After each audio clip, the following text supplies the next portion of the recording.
नमस्कार दोस्तों, स्टडी पे आप सभी का स्वागत है। देखिए दोस्तों, एआई जो है आर्टिफिशियल इंटेलिजेंस, वो हमारे जीवन का एक अहम हिस्सा बन चुका है। यहाँ तक कि हम एआई के बिना अपने जीवन को अभी कंसीडर भी नहीं कर सकते हैं।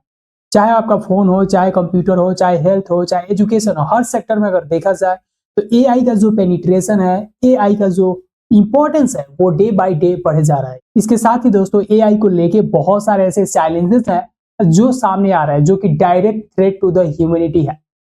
The most nightmare scenario I can imagine with AI and robotics is a world where robots have become so powerful that they are able to control or manipulate humans without their knowledge. जैसे कि सबसे बड़ा सवाल ये होता है कि क्या इन द फ्यूचर जो भी एआई है, जो पूरा ये आर्टिफिशियल इंटेलिजेंस है, वो क्या ह्यूमन के इंटेलिजेंस को सरपास कर जाएगा और अपने तरीके से कहीं ना कहीं जो ह्यूमन रेस है उसको कहीं ना कहीं डिक्टेट करना शुरू कर देगा।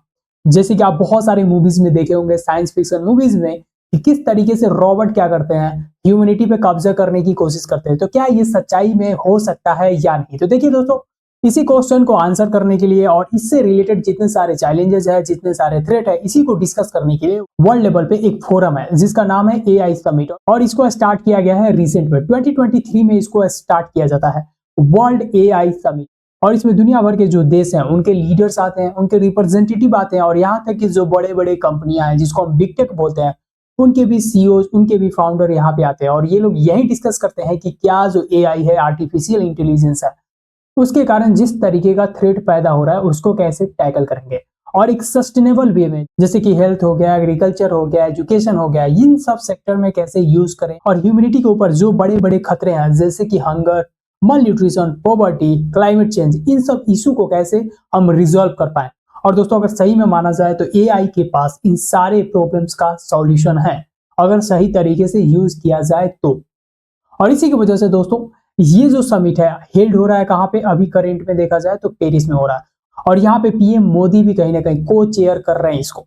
इसी के लिए ये जानना बहुत ज्यादा इंपॉर्टेंट हो जाता है कि इंडिया का क्या रोल है एआई को लेके, भारत एआई को लेके कितना ज्यादा जागरूक है, भारत में एआई को लेके क्या रूल्स हैं, क्या रेगुलेशंस हैं, ये सारी चर्चा अभी हम लोग करने वाले हैं। तो दोस्तों, मैं आपको बता दूं कि ये जो एआई समिट है इसका स्टार्ट किया गया था यूनाइटेड किंगडम में। यहाँ पे लगभग 20 कंट्रीज जो थे स्टार्टिंग में इसको ज्वाइन किए, लेकिन वहीं अगर आज करंट में देखा जाए तो इसमें 100 से ऊपर जो कंट्रीज हैं उनके रिप्रेजेंटेटिव यहाँ पे शामिल होके कहीं ना कहीं इसका जो वेटेज है पूरी तरीके से बढ़ा देते हैं।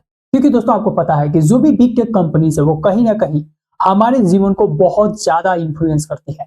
आज के दिन में जिस तरीके से उनका पेनिट्रेशन, हम हर डिसीजन में कहीं ना कहीं एआई का सहारा लेते हैं, और इसके वजह से हम एक बहुत ही लार्ज पोर्शन ऑफ डिटेल, जो भी हमारा सेंसिटिव इंफॉर्मेशन है, वो इन एप्स को, इन वेबसाइट्स को कहीं ना कहीं हम देते हैं। तो क्या इन द फ्यूचर ये जो इंफॉर्मेशन है, ये जो डाटा है, इसका अगर गलत तरीके से यूज कर दिया जाता है तो इसके वजह से कहीं ना कहीं ह्यूमैनिटी पे बहुत बुरा इंपैक्ट देखने को मिलेगा। क्योंकि आज के दिन में इसका बहुत सारा एग्जाम्पल पड़ा हुआ है कि कभी क्या होता है, बैंक फ्रॉड हो जाता है, कभी कभी किसी को ब्लैकमेल कर दिया जाता है। तो ये सारे जो फ्रॉड है, ये सारे जो स्कैम है, इसको रोकने के लिए जरूरत है कि वर्ल्ड के लीडर्स जो हैं एक इंटरनेशनल लेवल पे एक तरीके से रेगुलेशन, एक तरीके से गाइडलाइंस बनाए, जिसके तहत जो बिग टेक कंपनियां हैं वो उनके दायरे में आके काम करें। तो सबसे पहले समझ लेते हैं कि एआई की वजह से रियल में थ्रेट क्या क्या है। तो सबसे पहला थ्रेट होता है दैट इज प्राइवेसी कंसर्न। जो भी हम सेंसिटिव इंफॉर्मेशन देते हैं, कोई भी वेबसाइट को विजिट करते हैं, कुछ भी हम सर्च करते हैं, या कुछ लाइक या डिसलाइक करते हैं, ये सारे डाटा कलेक्ट हो जाते हैं। जब आप किसी ऐप को भी डाउनलोड करते हैं तो वो जो ऐप है बहुत सारे परमिशंस को मांगता है। उसके बाद जब आप उस परमिशन को टिक टिक कर देते हैं, हरा हरा कर देते हैं, सही लगा देते हैं, मतलब आपने उस परमिशन को दे दिया। जैसे कैमरा का परमिशन मांगता है, माइक्रोफोन का परमिशन मांगता है, मीडिया का मांगता है, तो इसका मतलब यह है कि आपने अपने फोन में सब कुछ परमिशन दे रखा है। आपके कैमरा का वो यूज कर सकता है, आपके माइक्रोफोन को यूज कर सकता है, आपके टेक्स्ट पढ़ सकता है, आपके वीडियोस देख सकता है, एवरीथिंग, सब के सब आपके ऊपर क्या बनाए रखे हैं? सर्वेलेंस बना के रखे हैं। और सोचिए, ये जो सब डाटा है, अगर ये डाटा गलत हाथ में लग जाता है, जो कि आज के दिन में बहुत कॉमन बात हो गया है कि एक कॉमन हैकर इसको क्या कर लेता है, आराम से हैक करके चीजें बिल्कुल गड़बड़ कर सकता है। अगर ये डाटा गलत लोगों के हाथ में लग जाता है तो फिर आपको ब्लैकमेल किया जाता है, आपके साथ बहुत बड़ा स्कैम किया जाता है। तो दोस्तों, यहाँ पे इंपॉर्टेंट बात यह है कि डोंट बी सरप्राइज कि आज के दिन में कोई आदमी आपको फोन करे और बोले कि मैं आपके बारे में सब कुछ जानता हूँ। It's very normal thing. क्योंकि यहाँ तक कि जो हमारा आधार कार्ड है उसका भी एक बहुत बड़ा जो डाटा है वो भी हैक करके चुरा लिया गया था। तो दिस इज वेरी कॉमन, तो इसमें कोई हड़बड़ाने की बात नहीं है। बट यहाँ पे इंपॉर्टेंट ये हो जाता है कि गवर्नमेंट यहाँ पे क्या करे, इंटरवीन करे, क्योंकि ये जो बड़ी बड़ी कंपनियां हैं they are driven by profits, उनको वेलफेयर से कोई मतलब नहीं है। गवर्नमेंट हम इसलिए चूज किए हैं कि क्या करे, गवर्नमेंट लॉ एंड ऑर्डर को बनाए रखे, ह्यूमन सिविलाइजेशन को किसी ना किसी तरीके से बचाया जाए, क्योंकि ह्यूमंस अपने आप में क्या होते हैं, एनिमल्स होते हैं, उनमें पॉजिटिव भी है नेगेटिव भी है। अगर नेगेटिव डोमिनेट करता है तो डिस्ट्रक्शन होता है, और पॉजिटिव डोमिनेट करता है तो हम क्या करते हैं, अपने आप को इनहांस करते हैं।